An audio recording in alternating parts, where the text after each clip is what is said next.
The island's sugar industry is still struggling to recover from the onslaught of Hurricane Melissa. Since the start of the year, the industry has recorded the lowest production in history, and the Sugar Authority of Jamaica is this evening reporting that the illicit trade is now booming, with several people arrested in June. Sugar on full display at the recently concluded Denby Agricultural Show in Clarendon. But behind the scenes, there is a dilemma. On one hand, the sugar industry is struggling to bounce back from the effects of Hurricane Melissa, and on the other, it is fighting to stave off pests and diseases. This year, we had one of our lowest production, in fact the lowest on record, and one of the main reasons is Melissa.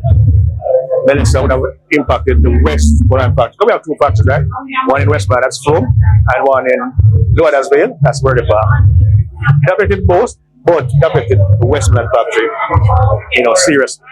Notably, we have the sugarcane smut disease that can lead to significant yield reductions. We have a leaf yellowing condition now of sugarcane. We still do not know the cause of that. So at present, we cannot say what the control measure is, but we are putting in place some management practices. And so there has been a 30% decline in sugar production since the start of the year. To bridge the gaps, the island has had to turn to overseas markets.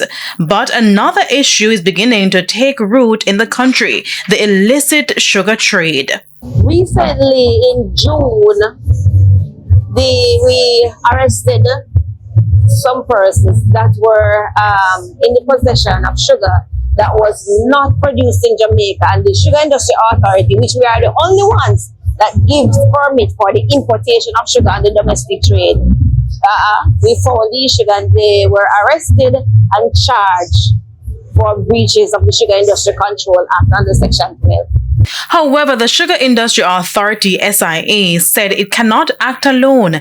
Jamaicans have to be more cautious when purchasing sugar. To buy the sugars that are identified as sugar that is made, produced in Jamaica, and is packaged by our local marketing agents. There are sugars on the market that is imported from other countries. They are not authorized by the Sugar Industry Authority to be in the domestic market. So we cannot account for the safety of these sugars. As the industry looks to rebound, sugar research is being prioritized, with increased investments in research on pests, diseases, and climate-resilient sugarcane.